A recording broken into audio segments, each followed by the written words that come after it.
पितर्दुरितानि परासुवा यद्भद्रं तन्न आसुवा।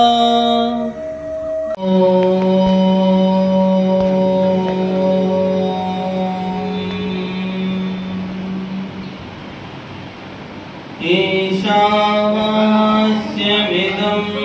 सर्वं यत्किञ्च जगत्यां जगत् तेन त्यक्तेन भुञ्जीथा मा गृहः कस्य स्विद्धनम्। ॐ शान्तिः शान्तिः शान्तिः।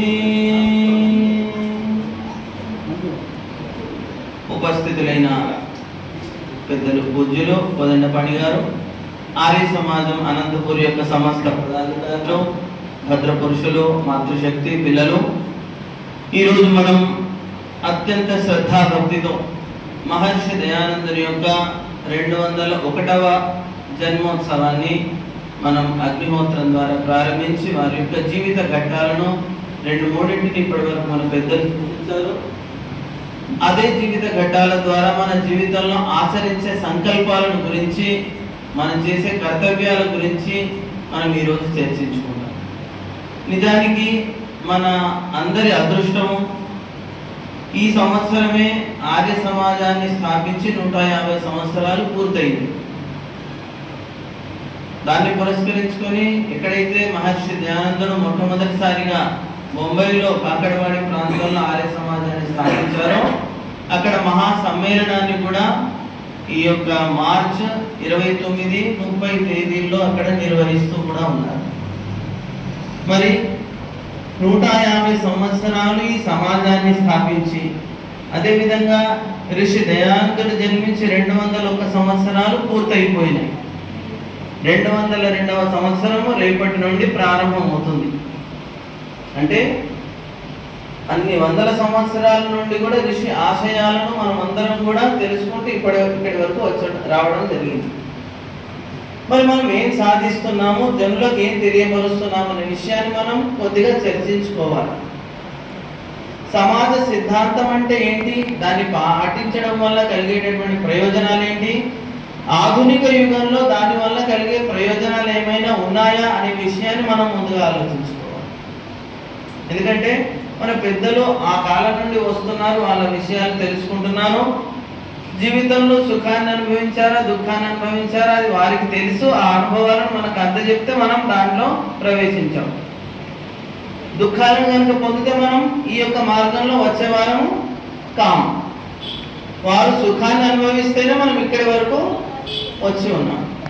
మరి ఆ సిద్ధాంతం ఏంటి, దాన్ని మనం ఎందుకు పాటించాలి అంటే, ఋషి దయానందుడు ఆర్య సమాజాన్ని స్థాపించే కంటే ముందే ఈ వైదిక ధర్మాన్ని అంటే వేద సిద్ధాంతాన్ని లోకమంతటా కూడా వ్యాపించే ప్రయత్నం చేశాడు. ఎందుకంటే ఇప్పుడే వాళ్ళు చెప్పారు, గురుదక్షిణగా ఆయన ఎప్పుడైతే గురు కృతానందుడు శిష్యుని అడుగుతాడు నువ్వేం సమర్పిస్తావు అని అనగానే ఆయన ఏం చెప్తాడు, ఏమంటారు గురువు ఏమంటాడంటే, నీవు నేర్చుకున్నటువంటి సమస్త విద్యలు నీ కొరకే కాదు, నీవెవరి కోసము, లోకహితం కొరకు, సమాజ ఉద్ధరణ కొరకు. ఎందుకంటే సమాజం భ్రష్టు పట్టిపోయింది, లోకమంతా కూడా అల్లకల్లోలంగా ఉంది, నిజమైనటువంటి భగవత్ స్వరూపాన్ని మరచిపోయారు. రకరకాలైనటువంటి బొమ్మలను నమ్ముకుంటూ వారినే దేవతలుగా భావిస్తున్నారు. రోజుకో కొత్త దేవతగా నేను భగవత్ స్వరూపాన్ని అని లోకంలో విచ్చలవిడిగా జనులు తయారవుతున్నారు. అనేక రకాలైనటువంటి దానిని జారడి అంటారు చూడండి, అటువంటి మాయాజాలంతో రకరకాల వస్తువులను ఉత్పన్నం చేసి ఇది భగవంతుని యొక్క చమత్కారం అని జనులను మభ్య పెడుతున్నారు. ఇప్పుడు ఈ కాలంలో ఎవరైతే క్రైస్తవులైతే జనాలను తన మతంలోకి రప్పించుకుంటున్నారో, అదే విధంగా పూర్వకాలంలో మన వాళ్ళే నేర్పించినటువంటి విద్యలు వారు తెలుసుకున్నారు ఇవన్నీ కూడా. అయితే ఇవన్నీ కూడా నిజమైనటువంటి వ్యక్తి ఎవరైతే భగవద్భక్తుడు అవుతాడో ఆ వ్యక్తికి ఇవి దుఃఖకారకాలు, అంటే ఇవి నాశనాన్ని చేస్తాయి తప్ప ఉద్ధరణ ఎన్నటికీ చేయవు. వీటన్నిటిని ముందుగా నిర్మూలన చేయాలి. వేటినైతే మనం తీర్థక్షేత్రాలు అనుకునే వారమో అటువంటి తీర్థక్షేత్రాలన్నీ కూడా అపవిత్రం అయిపోయాయి. ఏ విధంగా అపవిత్రమయ్యాయి? ఋషి దయానందుడు చెప్తూ ఉంటాడు, తీర్థము అంటే తరించడం. దేని ద్వారా తరించడం?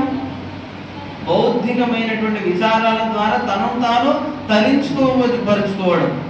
ఎలా తరించడం అంటే మనలో ఉన్నటువంటి అజ్ఞానాన్ని సంపూర్ణంగా నాశనం చేయాలి. మంత్రం వస్తుంది చూడండి, మీరు ఇప్పుడే చదివారు.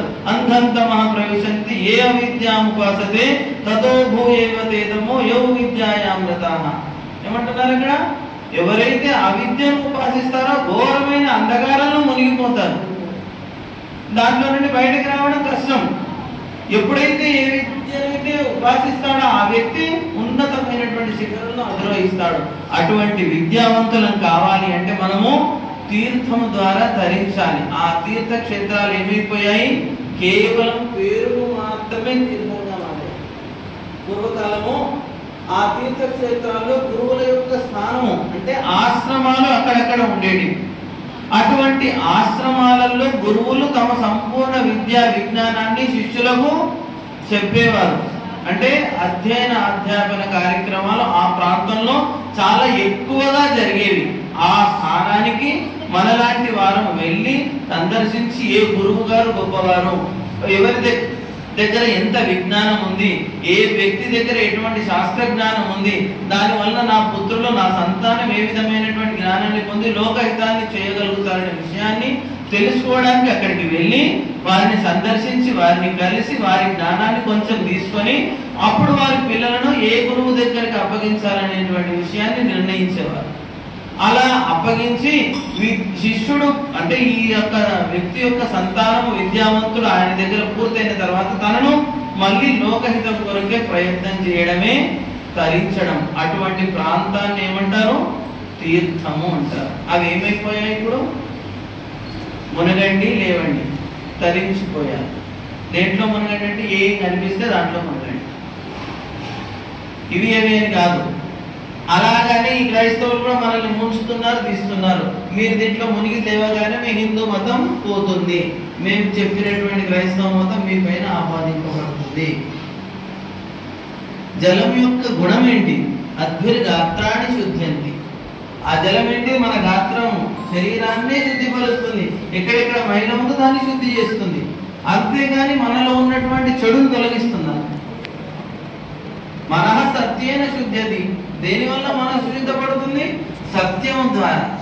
ఋషి దయానందుడు సత్య సిద్ధాంతాన్ని పాటించాడు కాబట్టి ఇప్పటి వరకు ఆయన యొక్క ఆశయాలు లోకంలో వెలుగొందుతున్నాయి, ప్రచారం చేస్తున్నాం, ఆ విషయాలను తెలుపుకుంటున్నాం.